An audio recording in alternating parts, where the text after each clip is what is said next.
Hello and welcome to Destiny Digits. This is the Soul Urge number 1 reading. So we're going to go ahead and roll the dice and see which of the 12 astrological houses we are going to focus on in this reading. We have house number 6, Soul Urge. So this is the house of health.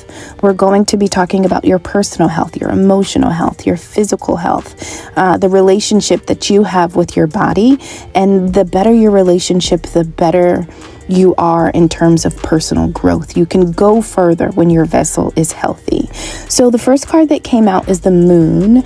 And so the moon is kind of the overarching energy. And so this tells you that in this current time, when you're trying to figure out what you need best, there may be things that are trapped in your subconscious that are not readily available to you through your 5 senses.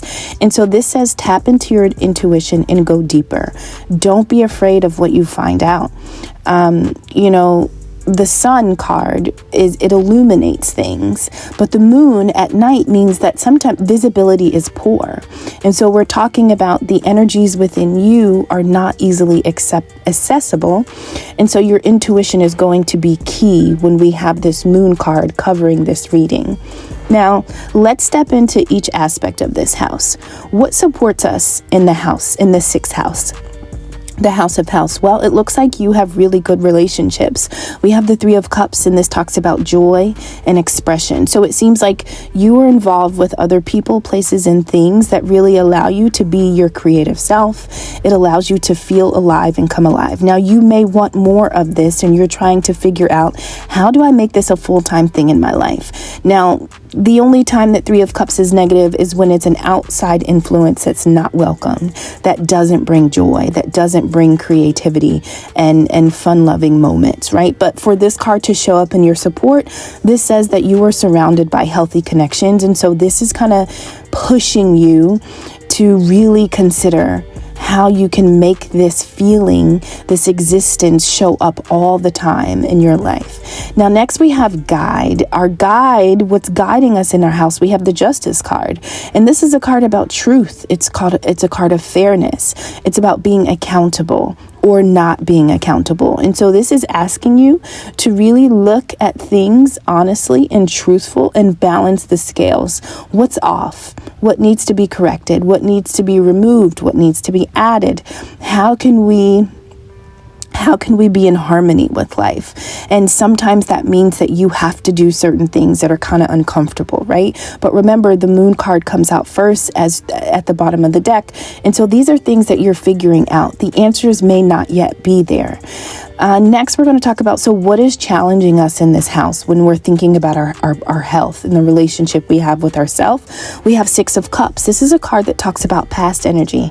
Now, this can be a past person, or this can just be things that happen in the past where energy is blocked and it needs to be removed. So you could be holding on to regrets based on things that happened in the past, and you're just not able to release them. That's energy that you need in order to become the healthiest version of yourself that you have to release. You have to figure it out. Now, this could also be a card of our inner child. And so listen, the sweetest version of ourselves is always going to be when we were children. And in the event that there were things if there were things that you needed as a child, right, in order to have a high quality relationship with yourself, emotionally, mentally, physically, the things that you needed to really develop adversity and to push through the hard times, those things could have been taken from you one way or another, right? Childhood trauma is real. And so for this card to come up as our challenge card, it says that if we look behind us, there are some people, places, and things, patterns of behavior, ways of speaking, ways of thinking that we no longer can take forward if we're talking about being the healthiest version of ourselves. Somewhere we have squandered energy. It is blocked and we need it, right? And so the Justice card says, okay, let's do our self-justice and really work through the things that maybe are hidden from us. Now, the next card, it talks about, literally what is hidden from me? What is it that I don't know? The High Priestess comes up, and this is a power that you can tap into. The High Priestess is thirsty for knowledge, but the way that the knowledge is consumed is through intuition. And so this is another amen to the Moon card. This says that there are things within you that have been overlooked. There are things that are hidden. There are things that you don't know about, that you have the answers for, that you can find your way through into, but you have to be willing to go deep. Walking in darkness is a lot different than walking in the daytime. In the daytime, things are revealed to us. We're not concerned at the path ahead because we can see at a distance. But when we're talking about the moon card, we're talking about visibility being. And so we're not able to see what lies ahead. And sometimes that can be kind of scary because you don't know what to expect. But the High Priestess is ready for it all. And so if you didn't know that you had this ability, this strength, this is saying that you do. If you're hungry to know more, to discover more, to make changes, to make shifts, to really rectify things in your life and to bring the balance that you need, then tap into your High Priestess, right? Or we can suppress our intuition and never really grow into what we're supposed to grow into. But obviously, if you're here, that's not even an option. And so lastly, how can we make this house our own?